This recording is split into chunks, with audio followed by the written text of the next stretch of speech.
Até então, né, tivemos alguns pontos, né, e anos se passaram, 20 anos se passaram. E a nossa ideia é saber como que atualmente estamos, o que atualmente nós dispomos. É certo que o choque cardiogênico ele é uma doença de alta prevalência, né, e é uma doença de mortalidade muito elevada. Só um minutinho.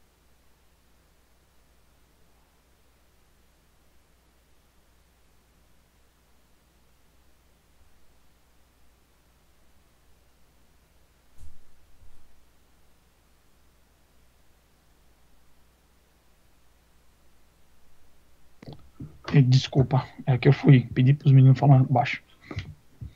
Bom, então, o choque cardiogênico ele é uma doença de alta prevalência, por volta de 5 até 15% dos pacientes que têm infarto agudo do miocárdio evoluem com choque cardiogênico, e a mortalidade é muito alta.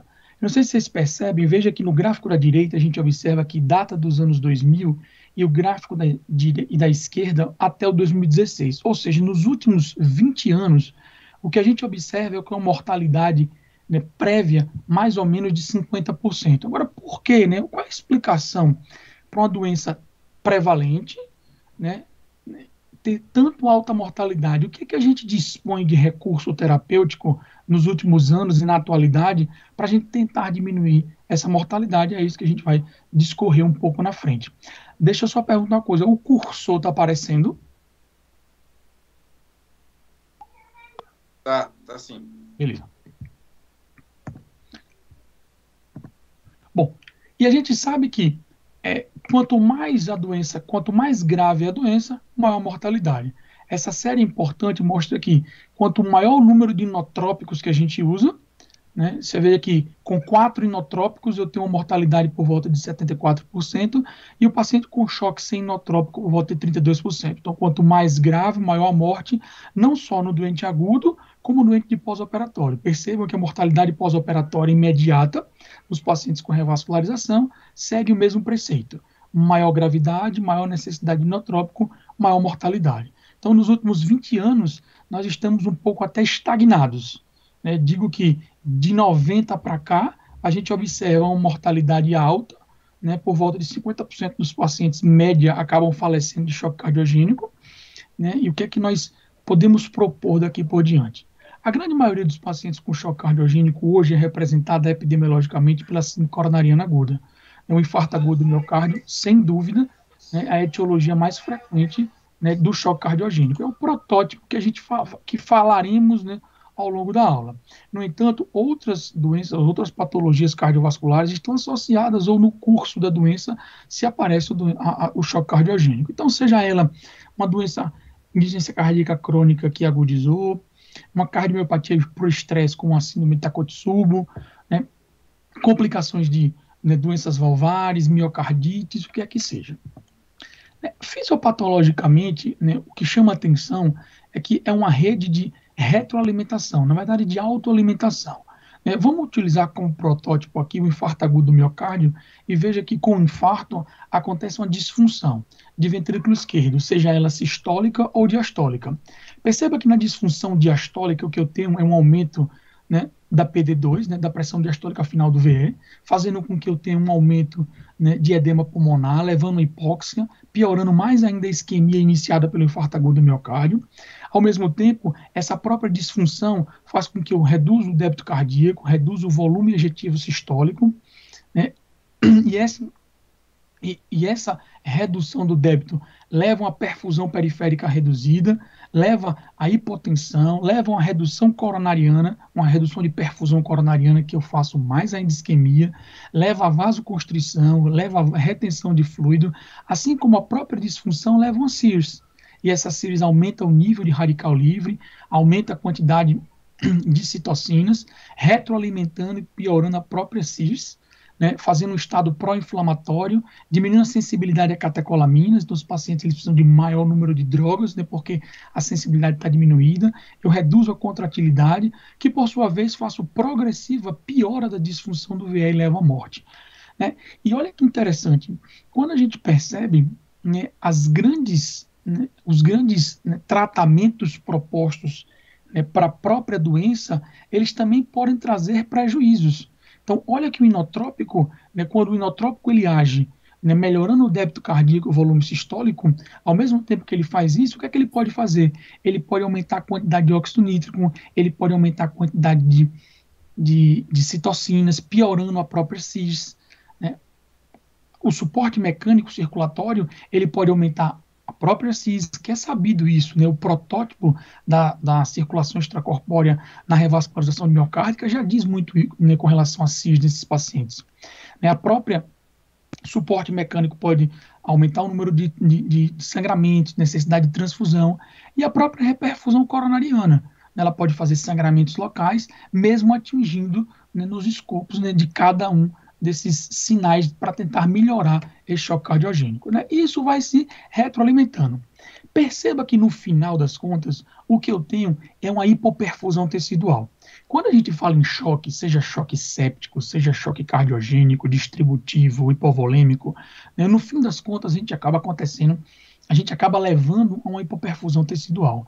E essa hipoperfusão tecidual, ela é marcada, né, de marcadores, seja bioquímicos, seja clínicos, de hipoperfusão. E veja que essa definição de hipoperfusão, ela dá brechas na literatura para você ter, né, uma série, né, de conceitos relacionados ao próprio choque cardiogênico. E isso dificulta muito a homogeneidade, né, dos trabalhos de choque cardiogênico que a gente vai ver, que veremos que é um pilar que dificulta, né, encontrar desfechos interessantes no choque cardiogênico. Só para a gente não perder o fio da meada, perceba que nos últimos 5 grandes trabalhos, né, que avaliou-se o uso do choque cardiogênico, cada um, né, obteve, né, ou utilizou, né, de conceitos diferentes para o choque cardiogênico. A gente sabe que, né, foram consideradas hipoperfusão tecidual. Agora, o que ele considerou, se a pressão sistólica foi menor que 90, se ele não considerou como pressão sistólica e sim uso de drogas, enfim, né, se ele considerou, né, avaliação de marcadores bioquímicos, se considerou avaliação de perfusão tecidual. Então, isso traz uma heterogeneidade muito grande no que tange ao choque cardiogênico, o que dificulta homogeneizar esses doentes. Pensando nisso, o ESC, né, agora em 2019, ele propôs uma alternativa, né, de classificação para o choque cardiogênico muito similar ao que a gente já via acontecendo nos pacientes com insuficiência cardíaca, naquelas classificações famosas de NIRA, aquelas classificações da Canadian, né, que a gente tem os escalas, né, de estágio A, estágio B, estágio C. Então, nesse contexto, né, pensou-se fazer, olha, vamos crescer um pouco mais, englobar um pouco mais cada estágio e ter uma melhor definição. E por aí foi, e nos trabalhos atuais, muito se vem falando nisso. Então, a gente tinha uma classe A como o risco de desenvolver choque, uma classe B, aquele início de choque que você já tem sinais de hipoperfusão, né? Na classe C, o choque clássico, já com necessidade de vasopressores, necessidades de inotrópicos, até, por exemplo, de assistência circulatória, né? O D, né, que é a ruína, é aquele paciente que você já manejou no C, mas ele está com falha terapêutica. E o E é o extremo, é aquele paciente né, presenciando, experimentando uma parada cardíaca, né, enquanto a gente se faz ressuscitação pulmonar com ou sem ECMO. Então, esse escopo ajuda a homogeneizar um pouco o que a gente chama de classificação para o choque cardiogênico e talvez, a partir de então, facilite, né, os nossos desfechos, né, com relação ao choque cardiogênico. Bom, e já que a gente viu que é uma doença de prevalência alta, é uma doença de mortalidade muito elevada, e quando a gente retorna à classificação, a gente percebe que agora temos uma classificação A. E essa classificação é aqueles pacientes que têm risco em desenvolver choque. Então, pare para prestar atenção que é muito racional a gente avaliar o doente com pré-choque, intervir com esse doente com pré-choque, talvez a gente consiga até melhorar a mortalidade, né, conseguimos até, né, fazer um escalonamento de manejo mais adequado. Então, de um tempo para cá, exatamente 2017 para cá, a gente vem falando um pouco de scores de predição. Beira de leito, a gente sempre, né, vem chamando essa atenção. Né, e eu vou citar algumas coisas aqui que chamam a atenção. O primeiro score de predição é o de ABP Shock 2, né, foi retirado lá do trabalho de 2012, né, em que, né, somam-se alguns pontos, e quando a gente soma esses pontos na admissão do paciente acima de 5, ele tem um alto risco de desenvolver choque cardiogênico. O que a gente mais usa na prática é o Orb-Risk, em que acima de 13 pontos a gente chama de um alto risco. E olha que coisa interessante, quem nunca viu a gente falar na beira-leito de que, ó, esse paciente acabou de infartar, ou esse paciente tem uma insuficiência cardíaca, né, por exemplo, descompensou por uma pneumonia, e o cara chegou, mas você percebe que ele está taquicárdico. Olha o quanto de ponto da taquicardia, com a frequência cardíaca acima de 90, ele influi na predição para o choque cardiogênico. Por isso que quem passa a visita, lá a gente sempre chama atenção assim, ó, o paciente ele está com muito taquicárdico, o risco de iniciar beta-bloqueador e fazer com que ele entre em choque cardiogênico é muito grande. Então, isso criou um leque, talvez, que a gente, né, criou um leque possível de tentar melhorar o doente ou diagnosticar o doente no estado pré-choque e assim reduzir a mortalidade. Né? São suposições, né, que a partir de bons trabalhos em andamento, né, possivelmente teremos essa resposta. Até então a gente não tem. Né? O que a gente vê na nossa prática clínica é esse doente, o doente com balão, o doente cheio de droga, né, que estamos já tratando atrasado.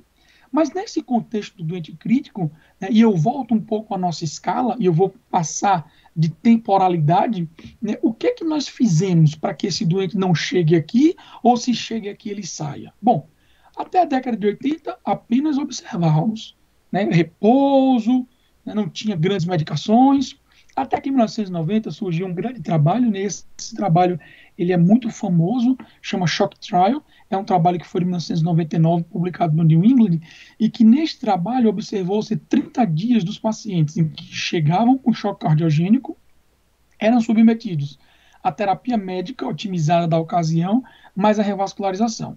E não houve diferença de mortalidade nos 30 dias. No entanto, no primeiro ano, nós tivemos uma redução de risco relativa de 13%, o que colocou um NNT de 7,6, mostrando o benefício da revascularização precoce no doente com choque cardiogênico. Até aí está tranquilo, a gente já sabia. Isso é notícia passada. Só lembrar que esses pacientes com revascularização, por mais incrível que a gente pareça, eles foram, 38% dos casos foram cirúrgicos. Então o paciente chega chocado, 38% foi para cirurgia, o restante para angioplastia, e pasmem que não houve diferença na análise de subgrupos entre cirurgia e angioplastia nesse contexto. Né? E a longo prazo, o paciente teve um importante benefício. Então, essa conduta ela entrou nos guidelines, né, como uma conduta de revascularizar. Por isso que hoje em dia a gente pensa não só no tempo músculo dependente sem choque, mas com choque também. Ele terá um benefício a longo prazo. Em 2017, não quero entrar muito em cardiologia, porque a gente vai esmiuçar a partir de então a terapia intensiva, mas nesse contexto, em 2017, já vinha se, né, imaginando que o que é que será melhor tratar? É melhor o paciente que entra com choque, eu entro no cateterismo e vejo multiarterial, vários vasos obstruídos. Vou lá e trato tudo, tiro o time de campo e levo para a UTI, ou eu trato a lesão ocupada e depois, no segundo momento, seja na internação ou depois, que isso é uma coisa bem discutível ainda, né, eu trate ele por completo. Bom, então, o Culprit Shock foi um trabalho que mostrou que tratar a lesão ocupada versus as multiangioplastias na chegada do doente com choque cardiogênico, né, foi muito mais benéfico tratar apenas a lesão ocupada. Foi um trabalho randomizado, né, um estudo controlado randomizado de 706 pacientes, em que o benefício, seja no endpoint composto, que foi o primário, seja no endpoint secundário, em que foi morte por si, a gente tivemos uma menor mortalidade, um menor composto primário para tratar a lesão ocupada e tirar o time de campo. Quantas vezes, seja em unidade cardiovascular, unidade clínica, o paciente choca, a gente acha que é infarto, ele desce, a gente trata a lesão ocupada, né, por causa desses conceitos. A gente trata, o paciente melhora a hemodinâmica, no segundo momento a gente estudamos, né, as novas possibilidades de angioplastia do doente, tá bom? Bom, e aí, até então, tudo está bem sedimentado. Década de 80, 70, nada, 90, né, a gente abrimos a artéria precocemente. Bom, e o que é que eu faço quando esse doente ele sai da sala de cateterismo, sai do centro cirúrgico e ele vem para a UTI? O que é que eu preciso entender? né? Eu preciso necessariamente colocar um catéter de artéria pulmonar, né? Eu preciso começar a droga vasoativa, mas eu tenho algum alvo de pressão arterial média, né, ideal. Eu preciso de usar inotrópico. Que inotrópico? Será que um é melhor que o outro? E o que tange ao suporte circulatório mecânico? Ele é bom? Ele é ruim? Ou não? Ou ele chega na nossa unidade, a gente não sabe o que fazer e transfere o doente, né? Então, esses pontos, né, iremos assim pontuar, né, e talvez seja o que mais importa, né, com o doente quando chega para a gente na terapia intensiva. Bom, não vou me alongar muito em monitorização, porque tivemos já aula, né, a respeito disso, mas alguns pontos são interessantes, né, no choque cardiogênico. Perceba no canto superior à esquerda, a monitorização invasiva, não invasiva, ela é contínua, sempre. Tanto ela não invasiva com oximetria, telemetria, frequência respiratória, porque na parte de monitor invasivo eu tenho que ter continuamente um paciente com linha arterial, um paciente com catéter central avaliando a pressão venosa central. Olha que interessante que essa recomendação do ESC, ela chama atenção que você tem que ter um enfermeiro para um paciente crítico com choque cardiogênico, né? Isso faz diferença, né, na evolução do doente. Né? Coisas que a gente já faz na nossa prática clínica, como saturação venosa central, débito urinário, avaliação de uso selecionado do catéter de artéria pulmonar, né? Mas uma coisa que vale a pena e chama atenção, e uma revisão extensa do Jean-Louis Vincent recentemente chamou atenção, inclusive nos pacientes com choque cardiogênico, né, seria a cinética do lactato. Né? É muito discutível esse clearance, mas nas revisões atuais, muito tem se falado de lactato e uma outra modalidade nova que falaremos na frente, e o lactato, perceba que nas linhas tracejadas contínuas, o paciente que ele tem, que segue, né, o número 1, a gente percebe que o paciente tem um prognóstico melhor, ou seja, a cinética do lactato ela sempre cai.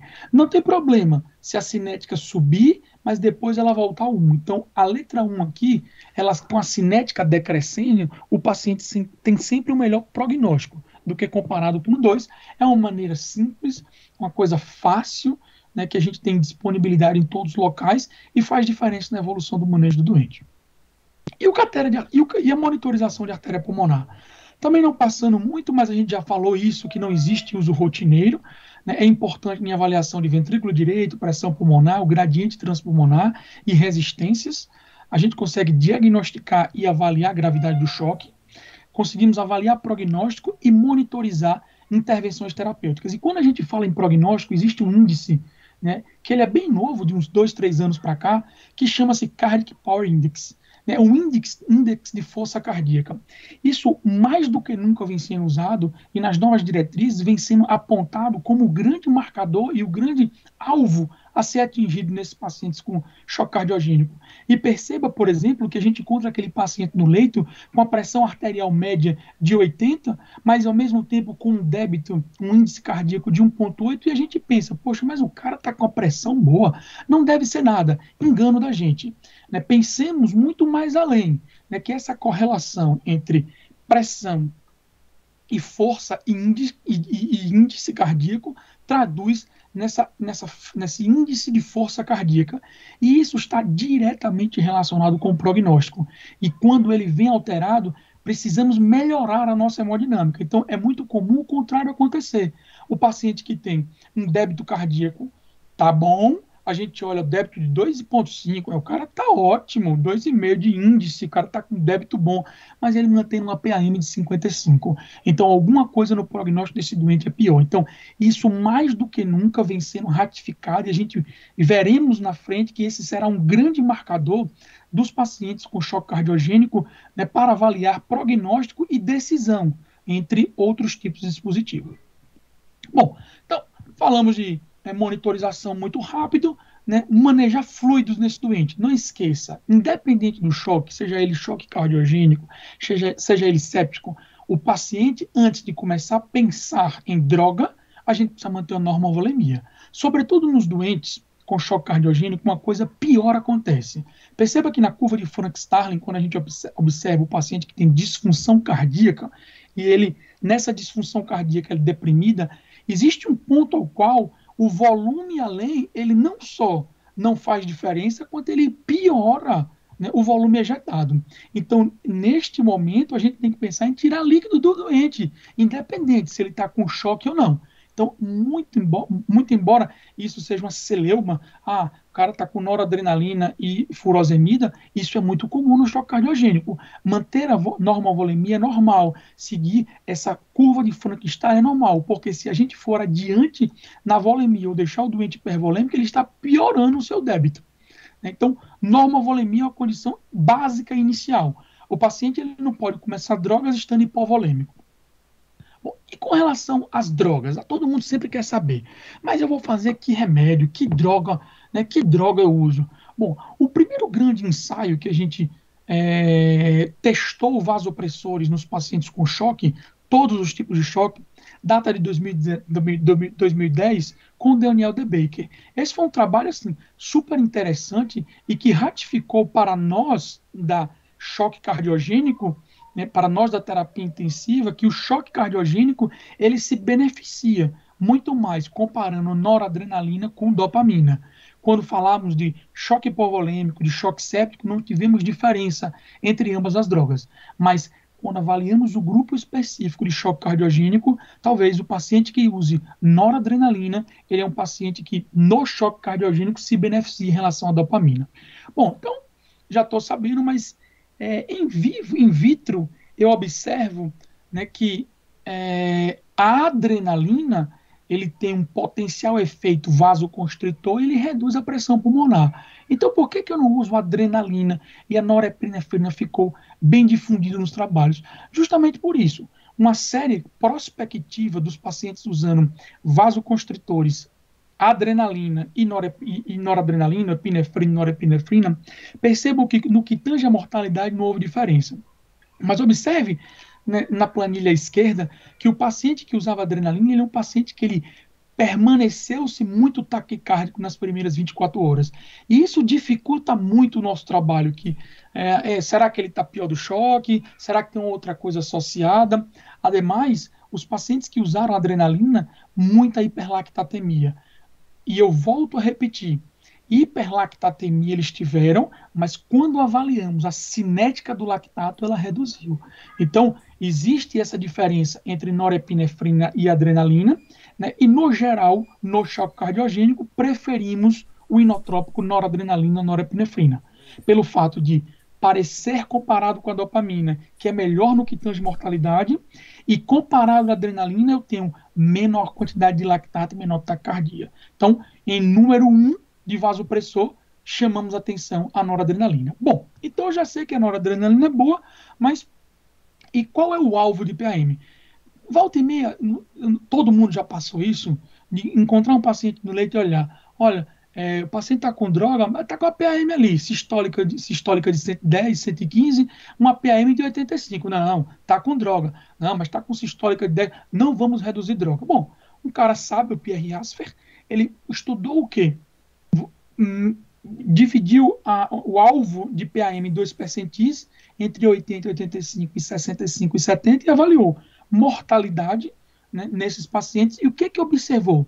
Nós não temos diferença. Manter o paciente com a pressão arterial média elevada, nós estamos deixando o doente com mais tempo de droga vasoativa, né?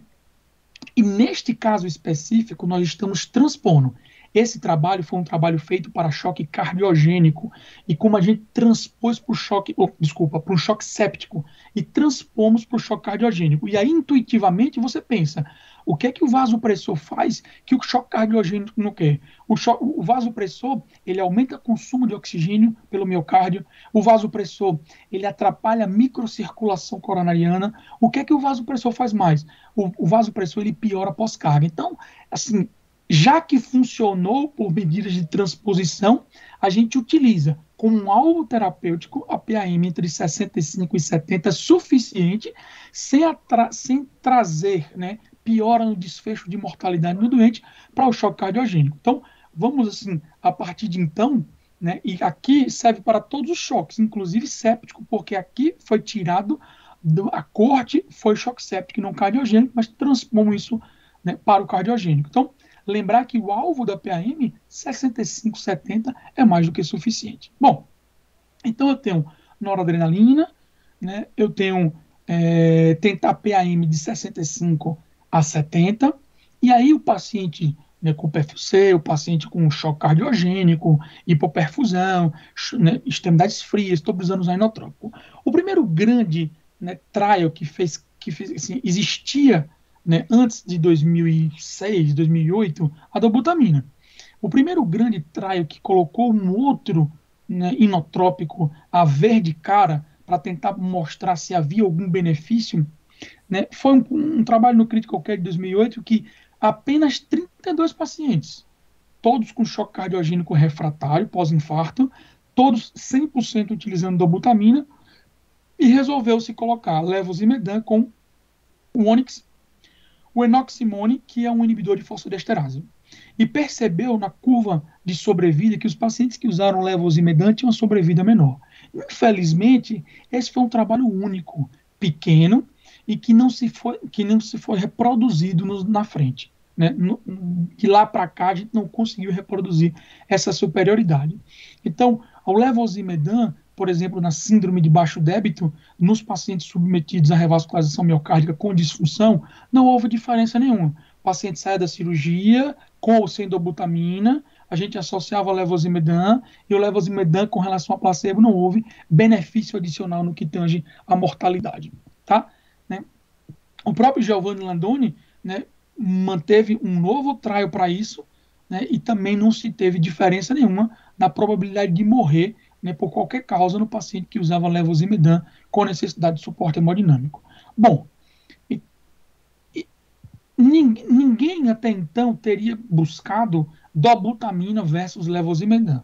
O que a gente via eram os pacientes com a terapia clássica associando levosimedan, mas o milrinone, que é o inibidor da fosfodiesterase, que era mais novo que o testado anteriormente, né, foi buscar cabeça a cabeça com a dobutamina, ver se havia mortalidade.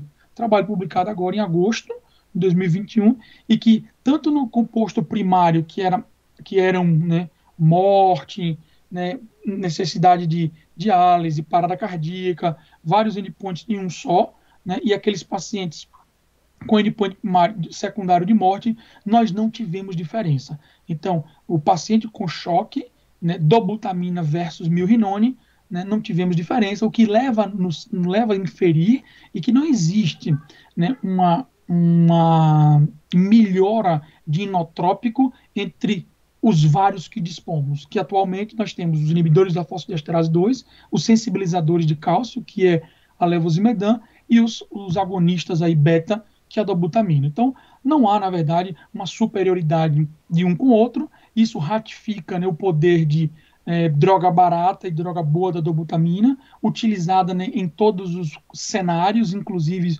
com medicações alfa, né, e naquele paciente, exceto naquele paciente que está usando, né, beta-bloqueador, que a gente preferiria o milrinone barra o levosimedan, porque o dobutamina ele é um agonista beta e o beta-bloqueador bloqueia, a gente não quer competir por receptores. Então, mais ou menos isso, não existe assim, um inotrópico melhor do que o outro. Bom, e aí passamos do inotrópico, né, saímos por passamos do vasopressor, passamos por uma pressão arterial média que não precisa ser daquela exagerada, né, como se pensava anteriormente. Saindo dessa pressão, a gente vimos que, né, não existe, na verdade, um inotrópico melhor do que o outro, né? Cada um tem uma indicação, mas dá-nos segurança, né, de como mais mãos se tem da dobutamina ser uma droga muito interessante nesse contexto de choque cardiogênico.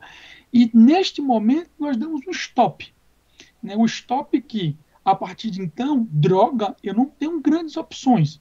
E aí eu parto para o suporte circulatório. O suporte circulatório mais antigo que data é o balão intraórtico, né? É o suporte mais antigo, a gente vai falar, né, do trabalho que, né, mais se discutiu acerca disso, mas nós temos suporte circulatório mecânico de longa permanência, de curta permanência, em que damos suporte ao ventrículo direito, em que damos suporte ao ventrículo esquerdo, e que tem uma N variáveis de débito. Aqueles que dão de 500 ml a 1 litro por minuto, até aqueles que dão 7 litros por minuto. Então, há uma gama, né, de dispositivos. O primeiro e o dispositivo mais comum que a gente encontra em boa parte dos hospitais é o balão de contrapulsação aórtica, que apesar de muito usado, nós não temos até então trabalhos que mostrem que ele realmente melhora a mortalidade. Né? Volto a dizer que o IABP Choque, ele foi de 2012, lembrar que naquela ocasião nós tínhamos muita heterogeneidade, né, dos pacientes, né, com definições de choque cardiogênico que dificultava, né, esses pacientes randomizados. Né? O paciente, né, com choque cardiogênico tem dois problemas. Além da heterogeneidade, é a dificuldade de randomização, que a maioria desses trabalhos gostam de randomizar esses pacientes ou permitem a randomização até 12 horas. E muitas vezes o cara chocou no meio do plantão e ele só vai randomizar no outro dia e já está fora do trabalho. Então, é um caso, assim, são difíceis pacientes para se locar, né, em estudos randomizados. Bom, e o IABP Choque mostrou o quê? Usando balão intraórtico e não usando balão intraórtico, eu tive mortalidade semelhante. Isso deu uma gelada no balão intraórtico. Tanto é que a gente não usa em grande escala balão de contrapulsação aórtica como se usava há um tempo atrás. Bom, e aí uma meta-análise sugere isso aqui. Né? Eu acho que talvez um slide que seja assim, importante, né, na nossa análise seja esse aqui, em que quando a gente põe o que temos e o que oferecemos de benefício para o paciente com relação à redução de mortalidade, nessa meta-análise algumas coisas chamam a atenção. Revascularizar precoce é melhor. Isso a gente já sabe, da década de 90. 2, vasopressores, sobretudo, entra aqui noradrenalina, diversas séries mostrando isso depois, e vasopressores, sobretudo a noradrenalina, é importante e reduz morte. Podendo ser outro, mas a noradrenalina melhor do que os outros. A noradrenalina é melhor. Então, comparado aos outros, prefiro a noradrenalina, porque reduz morte em alguns trajes. Com relação ao inotrópico, veja que a maioria dos inotrópicos não mostrou redução de mortalidade. Infelizmente, a gente não tem isso, mas a gente dá, né, aquele suporte de bomba, porque se melhora um pouco o débito cardíaco. Agora, depois dessa ideia, né, da força do coração, do cardiac power, a gente não perdeu um pouco aquele pensamento de, então estou vendo o débito bom. Às vezes, a gente usa inotrópico pensando em alcançar um débito cardíaco e a gente não mexe muito na pressão e essa correlação acaba sendo defeituosa. Então, depois dessa aula, eu gostaria que todos tivessem um olhar um pouco diferente com relação ao choque cardiogênico. Medidas gerais, como, né, óxido nítrico, hipotermia, né, o próprio balão intraórtico e o próprio suporte mecânico circulatório. Todos esses trabalhos até então não mostraram nenhum benefício com relação à mortalidade. E aí, entramos nessa fatia. Então, será que eu não tenho o que fazer? Pensem comigo. O paciente com choque cardiogênico complicado por infarto, nós temos 3 grandes cortes. A corte A é aquele paciente em que 50% a 60% deles vão sobreviver, independente de suporte mecânico. Significa dizer que se eu coloco suporte mecânico em 100% desses casos, 100% vai sobreviver. Será que eu estou botando demais ou eu estou botando muito atrasado? Por quê? De 40% a 50% dos pacientes vão morrer. Sendo que 25% a 30% eles vão morrer com ou sem suporte mecânico. Então, talvez esses pacientes não valha a gente usar o suporte mecânico circulatório. E aí fica a nossa sempre janela de oportunidades. A corte B são aqueles possíveis candidatos de suporte mecânico, em que provavelmente a sobrevida deles irá reduzir, irá melhorar com suporte mecânico circulatório, entre 15% e 25% interrogada. Então, o que a gente pensa é, existe um tempo bom, precoce, existe a escolha do suporte ótimo, existe a prevenção de complicações de device. Quando a gente encontra essa perfeição, talvez a terapia de suporte circulatório ela faça valer, inclusive com redução de mortalidade.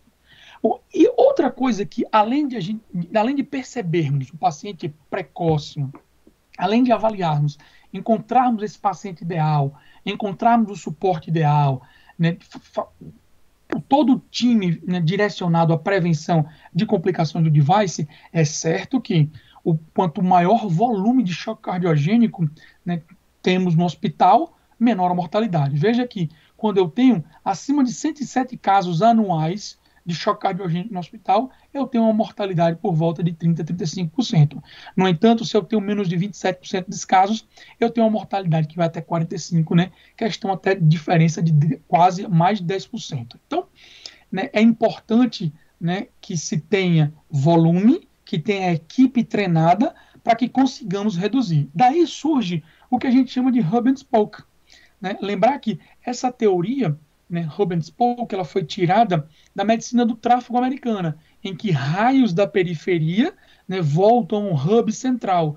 Então, independente de onde esse paciente venha, ele tem um hub cardiogênico shock center e que traga esses pacientes, seja da rua, seja de um próprio centro que tem possibilidade de angioplastia, centros que não tenha, e que se exista uma relação médico-médico, time-time, e esse paciente ele venha para o local a ser tratado ideal. Mas será que isso funciona? Ou isso é só história? Bom, e aí, né, fica essa dúvida no ar, e sempre teve, se o manejo do choque baseado em time de atendimento com protocolo bem estabelecido muda o prognóstico. E a primeira vez que a gente encontra isso é nesse trabalho, um centro especializado da Virgínia, em que trabalha o manejo hub and spoke, e que o que eles observaram? Observaram que data de 2016, mantendo a mesma equipe média, eles tinham uma mortalidade dos pacientes com choque cardiogênico por volta de quase 50%. E que agora, uma sobrevida de 50% também. E que agora, né, nos anos de 2019, 2 anos depois de um protocolo bem estabelecido, nós conseguimos aumentar na sobrevida desse paciente de 45% até 75%. Então fica realmente essa interrogação, porque o trabalho é um trabalho observacional, não foi um trabalho prospectivo randomizado, gerou uma baita de uma hipótese, inclusive nesse próprio trabalho, né, como avaliou todas as análises multivariadas, depois univariadas, percebemos que, como a gente já havia falado, né, avaliar o paciente de alto risco para choque antes de chegar no hub é importantíssimo. E olha lá, o que é que ele leva em consideração? Lactato, que a gente já falou, né, duração dos pacientes que usam, né, vasopressores. Olha aqui, o índice de força do coração, né, o fato de ter diabetes, ter hemodiálise, né, avaliação de pressão de artéria pulmonar, numa relação que a gente usa pressão sistólica menos diastólica sobre a pressão de átrio direito, e a idade. Né, escalamos isso aqui, e esses pacientes, quando têm 5 pontinhos, têm uma mortalidade prévia de 82. Então, você ajeita, né, até epidemiologicamente, consegue botar o paciente no lugar certo. Então, surge aí, né, uma chama, e essa chama ela foi bem ratificada, né, e ele mostra o que a gente faz, né, na análise sequencial. Então, o paciente com choque cardiogênico, ele tem uma terapia médica, né, ressuscitativa, com inotrópico, com ventilação mecânica, terapia específica para etiologia. Se for infarto, a gente reperfunde, né, ou faz fibrinólise. E o que isso traz de importante é que o tempo inteiro a gente pensa em paliar. Lembre que a doença cardiovascular é a doença que hoje supera até o câncer no que tange a cuidados paliativos. Então, em todos os momentos, esse ar de cuidados paliativos ele está no meio, porque a doença ela pode ser refratária. Ou ele melhora, e veja que o spoke ele tem um determinado nível, né? E o hub, que é o central, ele vai daí por diante. Então, nem todos os hospitais, né, terão toda a estratégia armada, e a gente seleciona centros que tenham protocolos bem estabelecidos, equipes bem treinadas. Talvez isso mude a mortalidade. E uma grande ratificação de tudo que a gente falou vem nessa grande revisão da professora Ludmila e o Jean-Louis Tebou, que mostra, né, sobre devices no choque circulatório, no choque cardiogênico, o estado da arte, e que olha que interessante, o paciente com choque cardiogênico, ele tem a pressão, tudo que a gente já falou, frequência cardíaca, estados mentais, extremidades frias, lactato, pressão de oclusão. Olha lá ele de novo, o índice cardíaco, o índice de força do coração, né, a função renal, o clearance, desculpa, o índice cardíaco, né, avaliamos, né, etiologia, faremos tudo que a gente já falou, fluido, vasopressor, inotrópico, monitorização avançada, a depender da etiologia, vai para trombólise ou para angioplastia primária. Naqueles choques refratários, né, melhoramos mais a hemodinâmica com alguns parâmetros, inclusive com outras drogas vasoativas.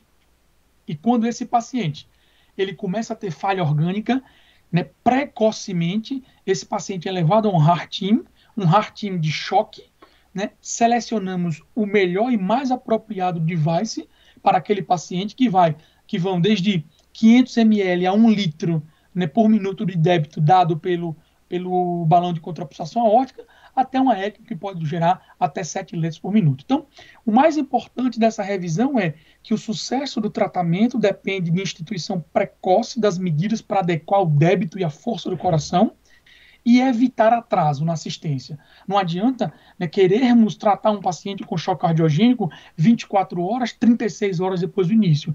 Nós já sairemos perdendo e possivelmente estaremos naquela coorte B, em que os pacientes normalmente já vão morrer. E não na coorte C, em que o paciente possivelmente se beneficiará, né, do paciente com choque circulatório. E o caminho ainda é longo. Observe nessas barras em azul o que a gente falou tá até aqui, todos os trabalhos envolvidos.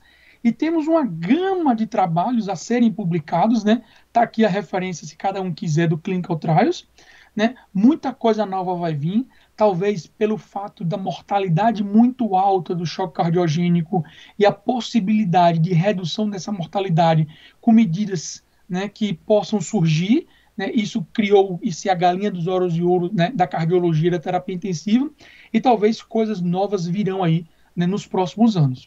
Bom, e o que eu queria, né, lançar e deixar, né, de mensagens, antes da gente finalizar para a discussão, é que o choque cardiogênico ele permanece com uma alta mortalidade a despeito dos avanços, né, de cuidados cardíacos nos últimos 20 anos. Tempo é músculo, reperfusão precoce sempre, sem choque cardiogênico ou com choque cardiogênico, né? A monitorização hemodinâmica é fundamental. Lembre do conceito de aumento de força cardíaca, né? Então, o paciente, né, se precisa do inotrópico para aumentar aquele índice, ou precisa de vasopressor para aumentar aquela pressão e aquele balanço da força cardíaca for necessário. Redução do lactato, né, com a cinética de lactato periférico, melhora da perfusão coronariana e redução do trabalho, né, e o desenvolvimento de processos padronizados de atendimento e equipe multidisciplinar, né, no centro e equipe de choque, né. Espero eu, né, que nós sejamos aí uma grande referência, né, de choque cardiogênico, né, na nossa região e que possamos, né, tratar e trazer para o paciente, né, o que há de mais excelência no tratamento e tentar reduzir, aumentar a sobrevida desses pacientes, né, a todo custo, né. Estou à disposição, eu vou descompartilhar a tela, estou à disposição para qualquer questionário, eu vou descompartilhar a tela porque eu não consigo enxergar quem pede, tá? E qualquer dúvida, estou à disposição.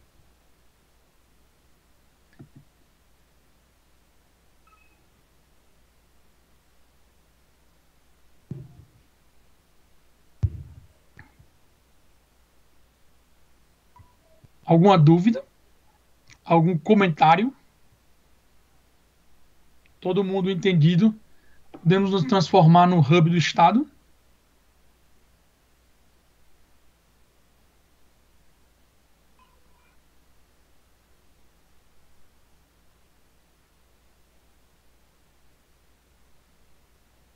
Almiro, quer comentar alguma coisa ou não? Tá por aí? Estou por aqui, Roberto. Ah, Mais uma vez, bom retornar a essas aulas. Você mantendo o nível das aulas anteriores, isso gratifica muito. O número de pessoas presentes também. Eu gostaria de um comentário seu, mas de uma forma mais inespecífica. Eu não sou um cardio-intensivista, né? Mas uma das coisas que eu acho mais difícil no intensivismo é o manejo de fluido. Eu não sei se a minha colocação vai necessariamente ajudar, tá? Mas assim, eu vi um slide que você colocou aí, naquele slide que faz a comparação tempo com lactato, do Van Sande, em 2016, uma citação sobre a pressão venosa central.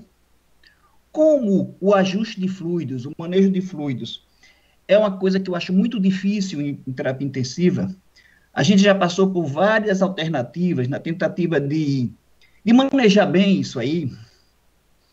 Eu queria uma colocação mais detalhada do que o que você tem como parâmetro para manejar bem fluido no choque cardiogênico.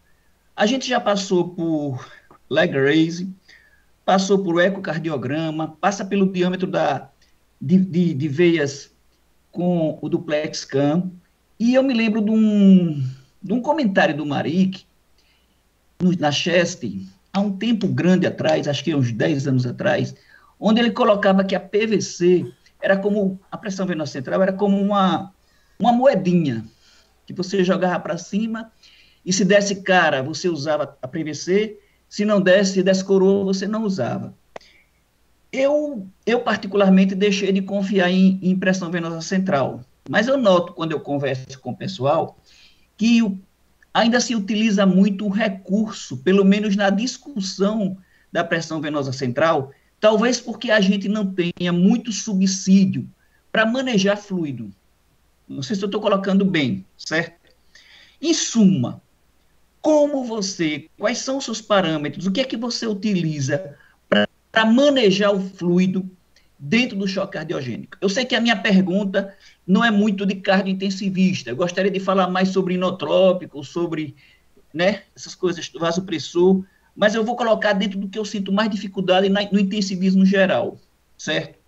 Esse é um problema que eu tenho. O outro problema, outra dificuldade, é se você pudesse estender também sobre o diagnóstico da depressão miocárdica na sepse, onde a gente embola um pouquinho se aquele doente está ainda só no choque séptico ou se ele agora tem um choque cardiogênico também, adicionando alguma coisa, ok? Perfeito.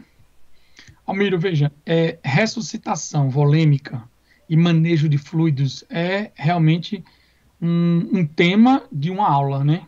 E que que mesmo eu dando a aula ou eu estudando, a gente sempre fica com gaps e lacunas, né? A minha impressão do manejo volêmico, seja no choque cardiogênico ou choque séptico, é sempre uma multimodalidade, em que eu acredito, sabe, Almiro, que a PVC em si, o valor isolado da PVC, não.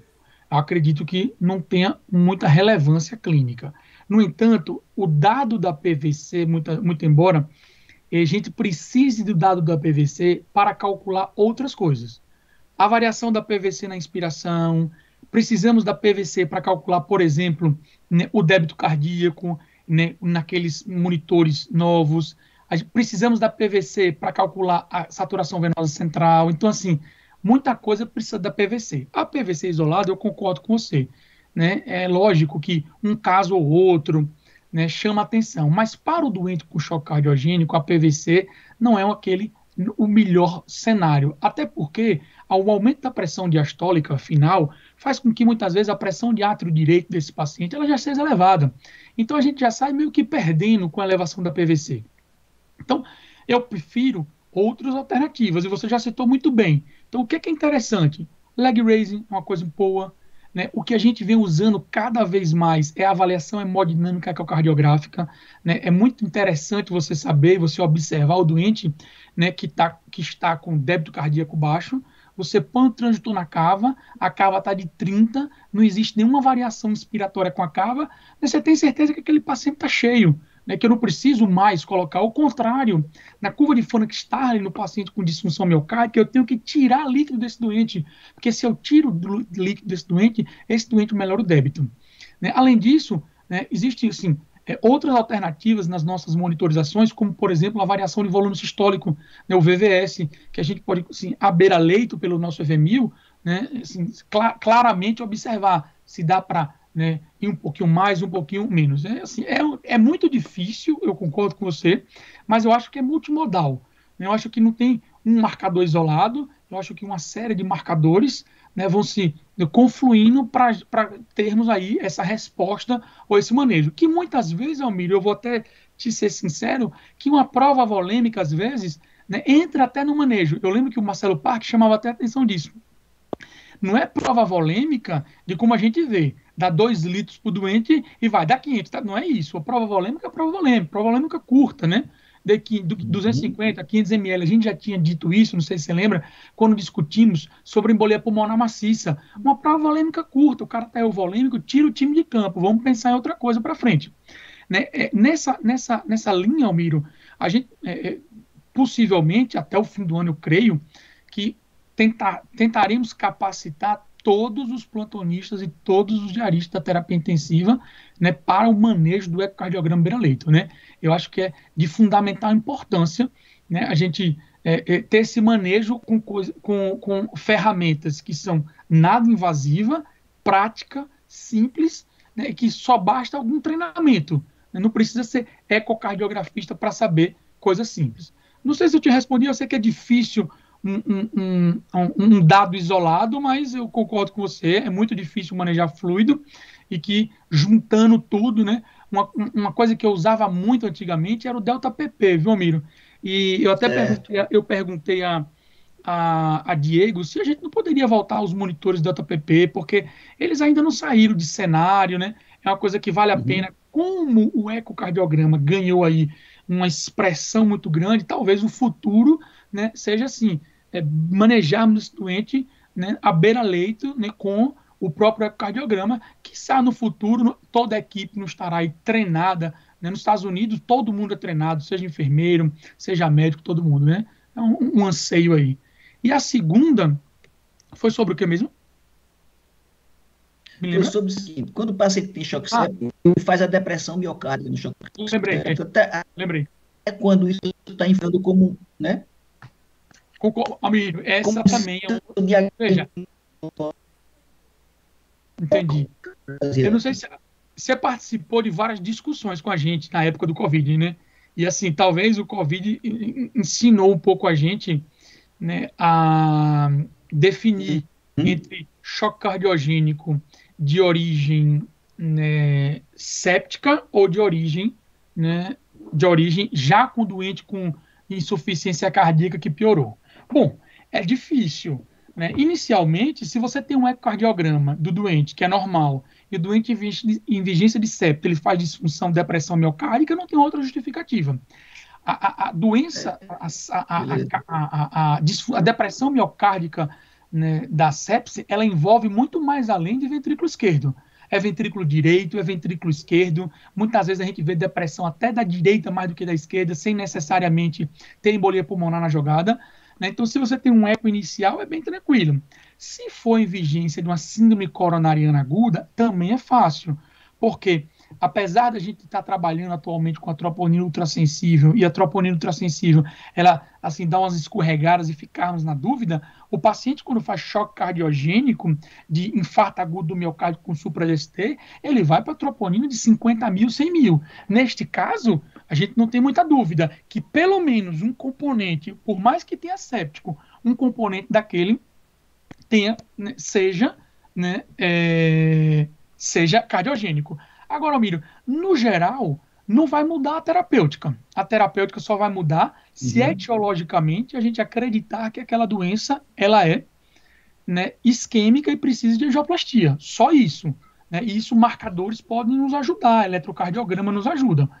Por exemplo, digo aqui a você, quando a gente pega, às vezes, os pacientes com cardiomiopatia de estresse, a famosa síndrome de Takotsubo, o doente, ele é semelhante a um doente séptico, né? Até a própria doença séptica, quantas vezes a gente não já viu pneumonia? A gente teve recentemente, um tempo atrás, um caso de síndrome de choque tóxico que o paciente evoluiu com Takotsubo. Então, assim, o manejo, no fim das contas, ele acaba sendo o mesmo. Acho que, né, o valor da depressão miocárdica, né, volta a nossa atenção para que tipo de inotrópico, para que tipo de vasopressor, que tipo de PAM manter, que tipo de inotrópico, se há necessidade de associar inotrópicos, entende? Se aquele paciente, né, é um paciente candidato, por exemplo, a gente melhorar um pouco a força do coração com suporte circulatório mecânico, independente se seja séptico ou não. Não sei se respondi, mas Não, É, beleza, Roberto. Obrigado, brilhante. é, Beleza. eu É eu porque eu acho. coloquei aqui, como eu não sou cardio-intensivista, eu coloquei uma coisa mais generalizada, Ah, entendeu? perfeito, perfeito. Você, como sempre, Ok, valeu, beleza. Obrigado, hein? imagina, Valeu. como sempre, brilhante aí nos comentários. Bom, pessoal, alguém tem mais algum comentário, né, alguma pergunta? Espero que vocês tenham aproveitado, né? Espero que tenham entendido o que tínhamos para passar.